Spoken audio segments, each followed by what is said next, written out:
Rich dad and poor dad എന്ന് പറഞ്ഞ ബുക്കിൽ റോബർട്ട് ക്യൂസാക്കി പറയുന്ന 5ാമത്തെ ലെസൺ ആണ് പറയാൻ വേണ്ടി പോകുന്നത്. Buy assets not liability. നമ്മുടെ വീട്ടിൽ 2 മരങ്ങളുണ്ടെന്ന് വിചാരിച്ചോ. ഒരു മരത്തിലാണെങ്കിൽ എല്ലാ വർഷവും കൃത്യമായിട്ട് ഫ്രൂട്ട്സുകളൊക്കെ നമുക്ക് കിട്ടിക്കൊണ്ടിരിക്കും. രണ്ടാമത്തെ മരം ഒരു കാര്യമില്ല, എപ്പോഴും നമ്മൾ വെള്ളവും അതുപോലെ തന്നെ വളവും ഇട്ടുകൊണ്ടിരിക്കുക എന്ന് മാത്രമേ ഉള്ളൂ. ഇനി ഭാവിയിൽ നമ്മൾ ഏത് മരമാണ് വെക്കാന്നുള്ളത് ഞാൻ പറയേണ്ട കാര്യമില്ലല്ലോ.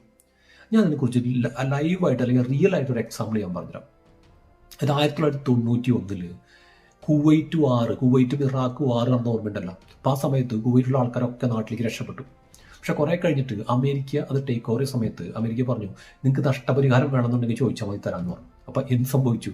ഒരു കമ്പനിയിലുള്ള 2 പേര്, അതിൻ്റെ മാനേജറും അവിടുത്തെ സാധാരണ ഒരു എംപ്ലോയും 2 പേര് എഴുതി കൊടുത്തു. 2 പേര് എഴുതി കൊടുത്ത എമൗണ്ട് 10 ലക്ഷമാണ്. 2 പേർക്ക് ആ 10 ലക്ഷം രൂപ കിട്ടുകയും ചെയ്തു. ആ മാനേജർ എന്ത് ചെയ്തില്ല, ആൾ നാട്ടിൽ വന്നിട്ട് അയാളുടെ വീട് പുതുക്കാൻ വേണ്ടിയിട്ട് ആ പൈസ അങ്ങോട്ട് ഉപയോഗിച്ചു. അന്നത്തെ സമയത്ത് 10 ലക്ഷം 1991 കാര്യം ഞാൻ പറയുന്നത്. ആ സമയത്ത് 10 ലക്ഷം വലിയൊരു എമൗണ്ട്. അതുകൊണ്ട് ആ വീട് ഏറ്റവും ഭംഗിയാക്കി മാറ്റി, ആ നാട്ടിൽ തന്നെ ഏറ്റവും അടിപൊളി വീട്ടിലൊന്നാക്കി ആൾ മാറ്റിക്കഴിഞ്ഞു. രണ്ടാമത്തെ ആൾ എംപ്ലോയി എന്തെന്ന് അറിയോ, അയാൾ ആ പൈസ ഉപയോഗിച്ചിട്ട് അന്ന് 1000 രൂപ മാത്രം സെന്റിനുള്ള ഒരു 10 ഏക്കർ സ്ഥലം ആൾ വാങ്ങിച്ചിട്ടു. അങ്ങനെ കാലങ്ങൾ കുറേ കഴിഞ്ഞു പോയി. അത് കഴിഞ്ഞിട്ട് ശേഷം ഇപ്പം എന്താ അവസ്ഥ എന്ന് വെച്ചെങ്കിൽ, അന്ന് ആൾ പണിതിട്ടുള്ള ഒരു വീടുണ്ടല്ലോ, അതിനേക്കാൾ വലിയ വീടുകളൊക്കെ ഇഷ്ടംപോലെ പല സ്ഥലങ്ങളിലും വന്നു.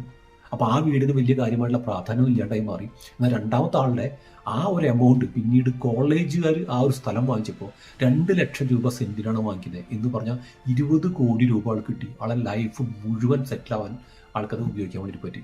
ഈ രീതിയിലാണ് ഇൻവെസ്റ്റ്മെൻറ്റ് പ്രോപ്പറായിട്ട് ഇൻവെസ്റ്റ് ചെയ്ത് കഴിഞ്ഞാൽ നമുക്ക് കിട്ടാനുള്ള സാധ്യതയെ കുറിച്ചിട്ടാണ് ഞാൻ പറഞ്ഞുകൊണ്ടിരിക്കുന്നത്. ഓക്കെ, നിങ്ങളുടെ ലൈഫിൽ ഇതുവരെ നിങ്ങൾ ചെയ്തിട്ടുള്ള ഏറ്റവും നല്ലൊരു ഇൻവെസ്റ്റ്മെൻറ്റ് എന്താണെന്ന് പറയാമോ? അല്ലെങ്കിൽ ഇനി ഭാവിയിൽ ചെയ്യാൻ ആഗ്രഹിക്കുന്ന ഒരു ഇൻവെസ്റ്റ്മെൻറ്റ് എന്താണെന്ന് പറയാമോ?